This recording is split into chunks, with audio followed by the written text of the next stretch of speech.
Reading with your kids. Hola, ni hao, konnichiwa, assalamu alaikum, shalom, jambo, bienvenidos. Hi, my name is Jedley, and this is the Reading with Your Kids podcast, coming to you from the beautiful neighborhood of Reedville in the wonderful city of Boston, Massachusetts. We are so happy that you are part of our beautiful Reading with Your Kids family.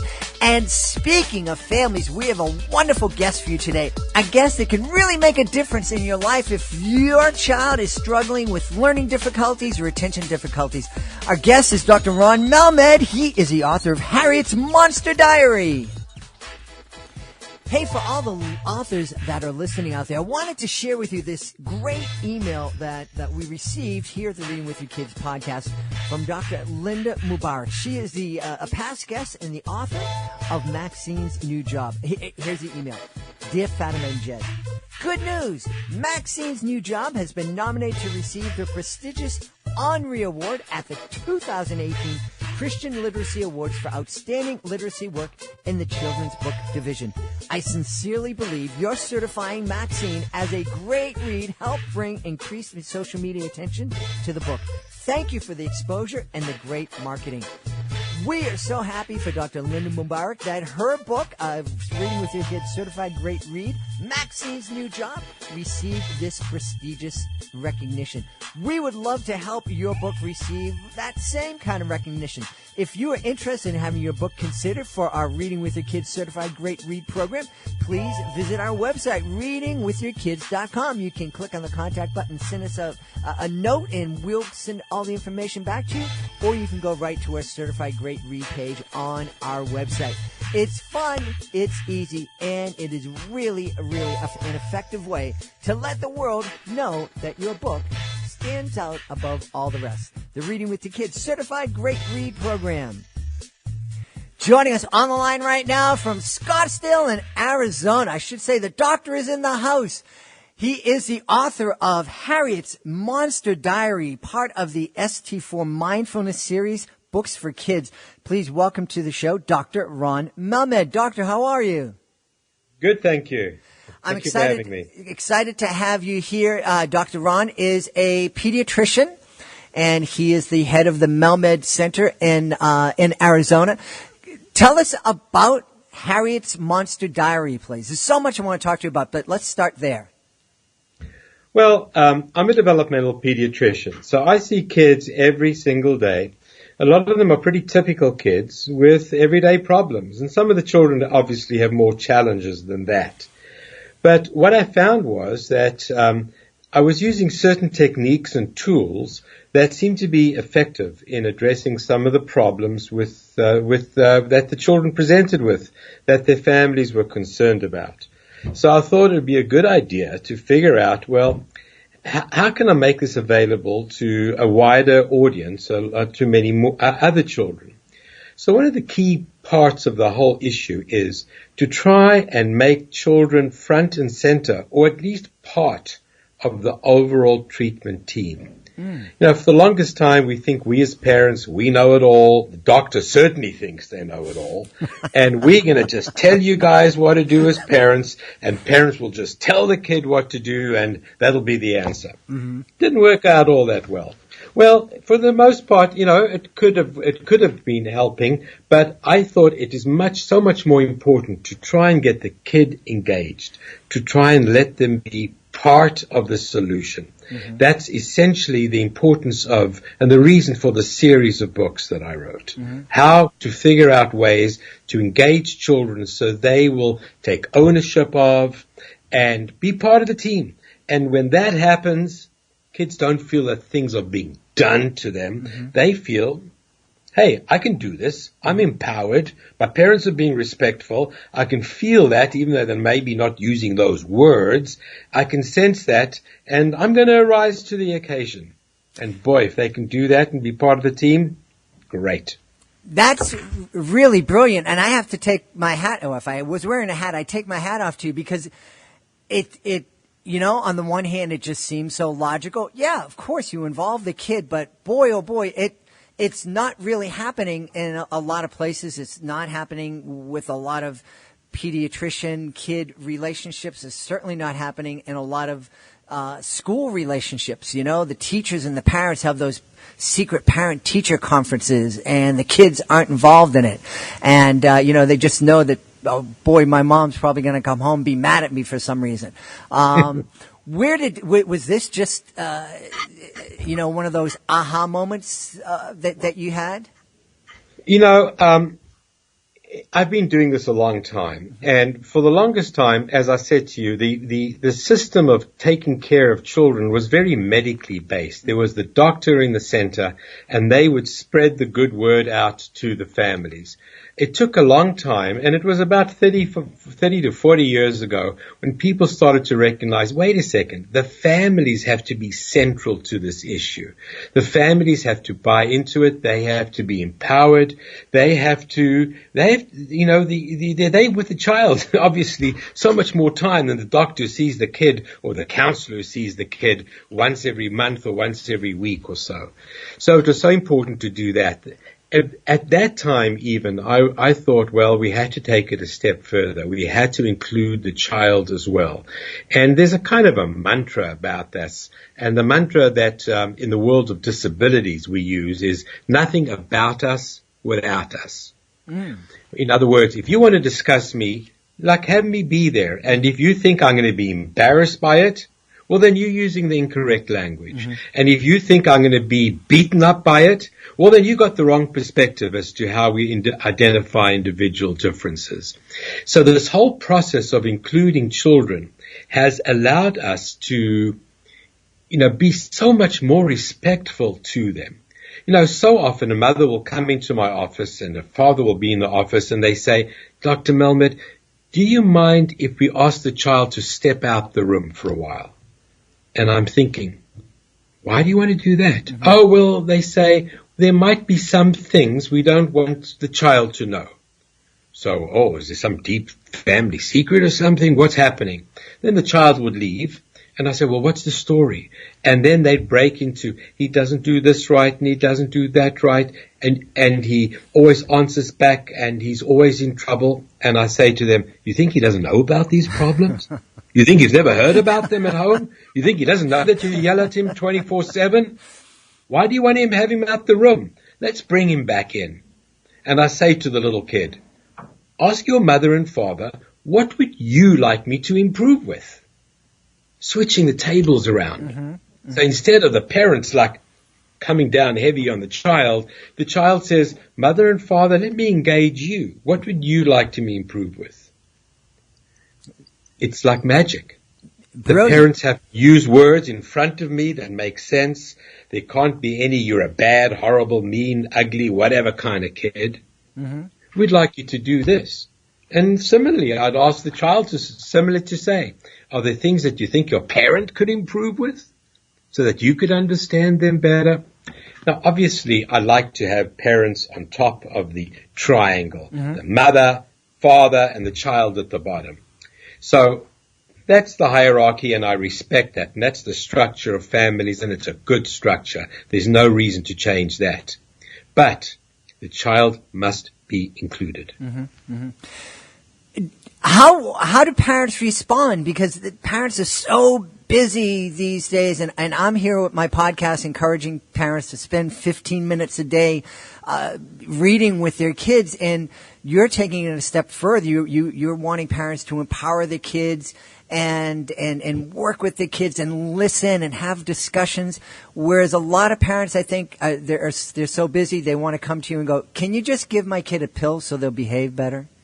Boy, I get that plenty. And there's definitely a room and a time and a place for the use of medications. Mm-hmm. It's not that I'm anti-medication in any which way, but any medication has to be used in the context of an overall program. Mm-hmm. It has to be a program first. We will never start with a medication. It is unfair, it's inappropriate, and it doesn't work as nearly as effectively as if you have the child understanding what they're supposed to be doing, allowing them, we'll maybe get into it, to being mindful, having tools, practical tools that they can use on a day-to-day basis that aren't foreign to them. Mm-hmm. Now, parents often have a tough time talking to their kids about sensitive subjects. The greatest example is about sex education. No parent feels like, well, I'm just going to be an expert in this. And I often recommend in that context, go to a large bookstore, look at 10 or 20 books on sex ed, see which book resonates with you and your family, which you can feel comfortable with. Some might be too graphic, some might be too vanilla. You decide which is good for you and your family, and go home and utilize the book and read the book together with your kid, and lie on the bed and giggle with them and point at the pictures and talk about the difficult parts. And that's a very much more easier and accessible way for parents to talk about challenging issues. Mm-hmm, mm-hmm. So if parents could do the same for other issues, then that would be wonderful. So, for example, our first in the series was about kids with ADD, with attentional problems. Mm-hmm. Okay, instead of slamming them, you're not focusing, you're not paying attention, you're not doing your work, mornings are a disaster, evenings are worse, everything's a big mess. Instead of doing all of that, let's have some tools that we can work on together. The second part of the series was, the second book in the series was a book called Timmy, about screen time. How do you handle screen time? How do you as a child take charge of how much time you spend on screen? Which gets me to the third book in the series, and there are many more to come, which is, if you're terribly anxious and you're nervous and you're stressed out, what are you supposed to do? Mm-hmm. How are you supposed to handle this? And I tell the parents, listen, you can see a counselor once a week. It's expensive. It's difficult to find a counselor. It's hard to, go anywhere once a week. Taking time out of everyone's busy up to the kazoo in 2019. How are they going to actually do this? Well, here's an opportunity. Sit and you can be. I empower the parents. You know a lot more than you think you do. Mm-hmm. And here's a way of channeling that and organizing your thoughts. Use these techniques. See how it works. And if it's not enough, hey, I don't pretend to say that you read this book and the problems of anxiety are solved for Harriet and the little monster friends. But at the same time, it's a part of the overall issue. Mm-hmm. And having the child be engaged in that context and feel, hey, I'm taking charge of my stress level. I'm taking charge of my anxiety. Which adults wouldn't have loved to have someone tell them ways in which they could handle stress when they were 7 or 8 or 9 years old? Absolutely. It's amazing. Yes, absolutely. I am on board. No, one of the things that the Harriet's Monster Diary is part of what you call your ST4 Mindfulness for Kids series. Tell us what that ST4 stands for, please. Okay, so that ST4, it's just it's a little tool that kids like to do. We have a logo. It's ST4, and the logo of ST4 looks a little bit like, but completely different to STP, the oil that some people believe if you add this additive, your car will turn into a Rolls Royce or something like that. I haven't found it helpful myself, but nonetheless, I'm sure for some people they love it.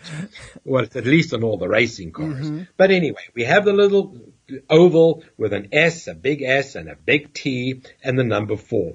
And during the course of the books, we introduce it to the children as like learning a formula. It's learning a secret formula, a secret code. Something like H2O is water or CO2 is carbon dioxide, a formula like that. Now, for some of the younger kids, this might be a difficult concept, but it seems like the 2nd and 3rd graders are learning in science today what I didn't learn in medical school. So for them, H2O is no sweat whatsoever. Our formula is ST4, stands for stop, take, that's the T in take, the T in time, the T in to, and the T in think. Stop, take time to think. Those 4 letters start with T. Mm-hmm. That's why it's T4. And of course you stop and take time to think. Once a child or an adult can stop and think and take their behaviors out of the gut in terms of their response to any situation, and put it in the head and think about it, without question, the child's or the adult's performance will improve significantly. It might not solve the problem entirely, but if you can stop and say, wait a second, I'm stressed. That's the problem. So you mean just because I think the world's coming to an end and the sky's falling in, and I must prepare for the end of time, all those things just mean I'm stressed? Yes. That's what it means. If you get nervous in standing up in front of the class, like Harriet does when she has to give a presentation, if you feel very nervous about that, and you have butterflies in your stomach and you feel like vomiting, and your face is turning red and you're getting embarrassing, and you have to stop and think, wait a second, those are the signs, and we have ways of teaching the kids how to identify those signs of stress in their particular body. All that means is I am stressed. That's what all it means? Yes. And stress management, by the way, is 2 steps. It's a 2-step process. Process number 1, you have to say how you feel. I feel, fill in the blank. So whatever you're feeling, I feel embarrassed, I feel angry, I feel stressed, I feel whatever you'd like to address. The first step is saying, I feel. The second step, and the only 2 steps, so I don't think I'll be here all day. The second step is, I can, which is, what is your coping mechanism? I feel stressed, I can chill out. I feel stressed, I can count to 10. I feel anxious, I can breathe 3 times. I feel angry, I can take a time out. That's all it is. If a child is able to say how they feel, the I feel statement, and follow it up with I can statement, they potentially have licked the problem. They potentially have solved the problem for themselves. And the research will say that the younger children are able to address anxiety effectively, the less likely they will have anxiety disorders as adults. The same is not true, by the way, for ADHD. Even if you address ADHD effectively, it most likely, in most situations, the symptoms will continue on into adulthood. But for anxiety and stress, and Harriet's all about anxiety and stress and how she manages it, for her, if she finds the ways right now, it's going to help her throughout her life and into adulthood, and maybe avoid the possibility of having to take medication, even though if she would have to take it, it wouldn't be the end of the world because certain times, certain measures are required. This is brilliant, and I love the fact that when you started talking about ST4, you mentioned this is a great thing for kids and adults. Because there are so many adults that are, and I think a lot of times kids are modeling what they see their parents kind of freaking out over everything. It's just that whole notion of stopping and taking time to think and identifying what it is you can feel. And then I love that, empowering kids with the idea of, okay, I feel this, and now I can do this. There's a way I can respond to this. Just because I feel this doesn't mean that I'm failing. I'm going to fall apart. Yes, I feel this, but I'm strong enough, and I can do this thing in response to that. So I just love that.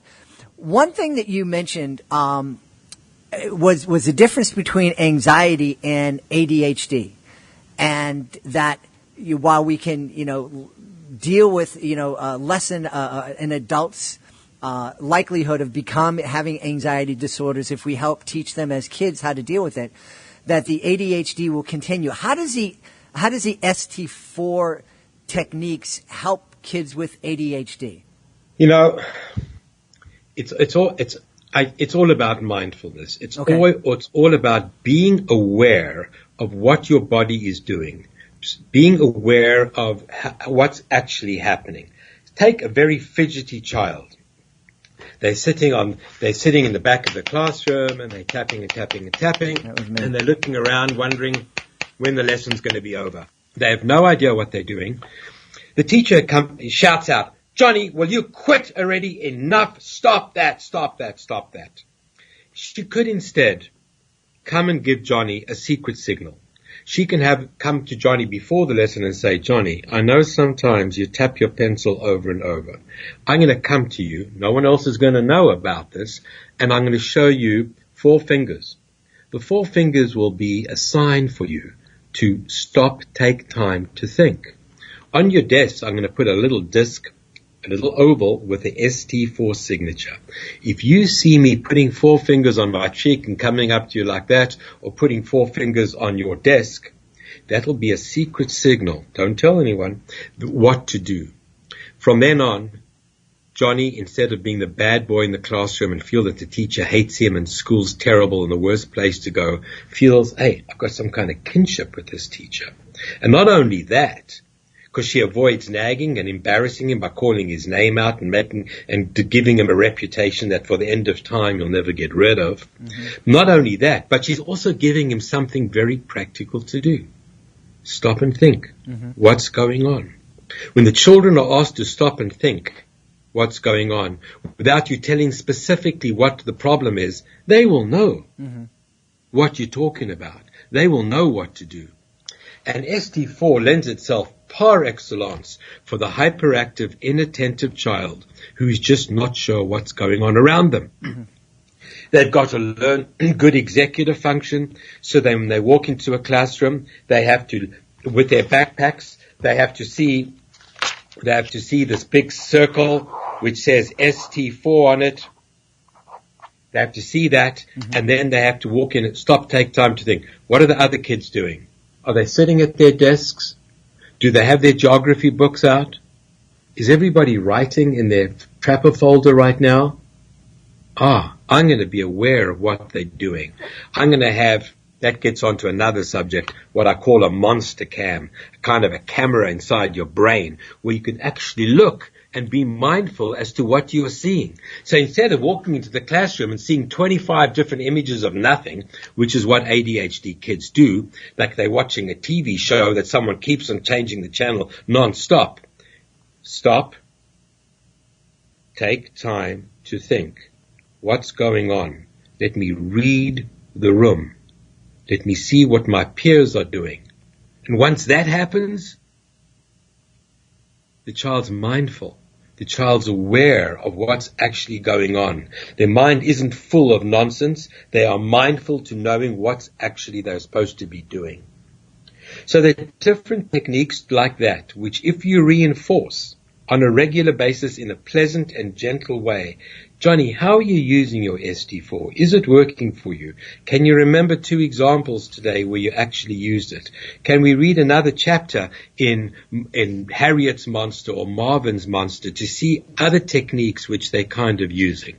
Mm-hmm. It's a wonderful thing. Yeah. Do you get some pushback? Because I know a lot of guys my age, they hear the word mindful and they go, ooh, woo, woo, and all. Do you have any pushback about that? Because I think most people, when they frame it with being mindful, just being aware of what's going on around you, that makes sense. But I think a lot of times, at least at different points in my life, when I heard the word mindful, I thought, oh, someone wants me to sit down and stare at my belly button. Let me give you another mindfulness. Okay. You're a jet fighter. Mm-hmm. You're an ace pilot. You have enemies all around you. You have to look at your target, whether the target be what the math teacher is trying to get across to you, or that enemy plane coming on, and you have to lock on. Lock on is being mindful. Mm-hmm. So telling kids who may be not interested in the woo-woo side of it, and it doesn't have to be woo at any stage, but it's another way of saying, how do you actually be mindful? How do you get to feel so engaged and so locked in to what your teacher is saying, or to what your parents are saying, or to what the page in the book is saying? Because so many of these kids can read a page 10, 20 times and still not even be sure that they read anything. Because they're not locked in. Because while they're reading, they're thinking about other things. And they're going backwards and forwards. So another way of actually doing this, I'll show you a dirty little trick quickly, which I have. I'm good at tricks. But I will take a piece of paper like this, and I will fold it exactly like that, and cut out a piece like that, and then I'm left with a TV set. Okay. Now, by the way, if you want the remote, that's I'll give it to you, and you can change the channel. But if you don't want the remote, here, I tell the kids, it's like watch when your math teacher is talking, or your English teacher is teaching poetry, or something else boring, snoring, or something else like that. You've still got to lock into your channel, because this is about you, dude. This is your channel. Mm-hmm. You've got to focus on my eyes and be there locked in, because if you do that, homework will be a breeze. You'll know everything without studying. You'll have locked in, and you have locked on, and you'll be mindful. Yeah, I love that. What Dr. Melmed just did is he took a piece of paper, folded it in half, tore out the center so that when he opened it back up, he had like this beautiful TV frame. And it's genius. It's because so many of those kids, the ADHD kids, the kids who are dealing with ADHD, they love TV, and it's certainly something they can relate to. And I think the thing, certainly something that I used to forget about when my son was dealing with attention issues is he wants to succeed. He doesn't want to disrupt the class. He doesn't want to get yelled at. He doesn't want to come home and not be able to do the homework. He'd rather do that, but it's just so difficult for them. And something as simple as tearing a TV screen into a piece of paper, I can just hear some people out there saying, but they should be able to just sit down and listen. Well, maybe, probably not. Some kids can, but the fact is, I don't think human beings weren't created to sit in a row and just be quiet and stare at, I think that all that energy that kids have, that curiosity, that's really helped us become the species that we are, and develop all the different great things that are going on in our lives. Yeah, so the first book, as I said, was on Marvin's monster about ADHD. And, when you say, there are different kinds of people, absolutely, and vive la différence, their differences are good. But ADHD kids are hunters in the farmer's world. Mm-hmm. They have to come into a class and sit in rows, just like you say, and sow the corn up and down the fields, where in actual fact they'd prefer to be outside hunting and being fearful of saber-toothed tigers, being able to jump, and they're very good at doing that. But don't ask them to go and sow a field or to reap the corn, because they're not the back and forth kind of people. Mm-hmm. So yes, there are differences. So that's the important thing as well, to realize when the kids reads books about ADHD, such as Marvin's Monster, that they'll realize, those differences are acceptable. Mm-hmm. It's okay. Just because I have ADHD or just because I'm anxious, it doesn't mean I'm broken. Mm-hmm. Mm-hmm. Now, kids never choose to fail. They always choose to succeed. Mm-hmm. Now, if they're not successful, they might rather act bad than act dumb. Mm-hmm. They don't want to be seen as being silly or stupid or dumb. And in that context, that's where I see the trouble. So a very anxious kid might explode in anger. It's not that they're angry psychopaths. Mm-hmm. It's just that they're a very stressed, anxious kid. Mm-hmm. Or another kid might say inappropriate language in the classroom. He's just distractible. It's not that he's a bad kid. It's just that he has ADHD. Mm-hmm. I think it's so important for us to understand these individual differences, to use terminologies, to make kids feel, and not make kids feel that there's something pejorative or negative or bad about it. Mm-hmm. Mm-hmm. It's just a matter of saying, know yourself, be mindful. Yeah. I love that image that a kid dealing with ADHD is a hunter in a farmer's world. If I had that and was able to use that with my son, a lot of things we could have turned around and just said, well, you're in a farmer's world right now and it's hard for you, but you got to deal with it. So let's work together to make it successful for everyone. A friend of mine, Tom Hartman, came up with that image for me, and I just have used it for many, many years. That's great. And I really think that the people who would benefit most from that image are the teachers. Just so that they can, have a better understanding of what they're dealing with. Yes, absolutely. Yeah. Teachers need to know, without blaming and shaming the kids, that, yes, they need to appreciate them. They need to make their own lessons more interesting, more fun, more worthwhile. And if they do that, the kids just might pay better attention. Yeah, and the teachers will have more fun too. Absolutely. Absolutely. One last quick thing. I noticed you've also written books about autism. Is the ST4 technique something that might be something a child with autism, depending on where they are in the spectrum, find useful?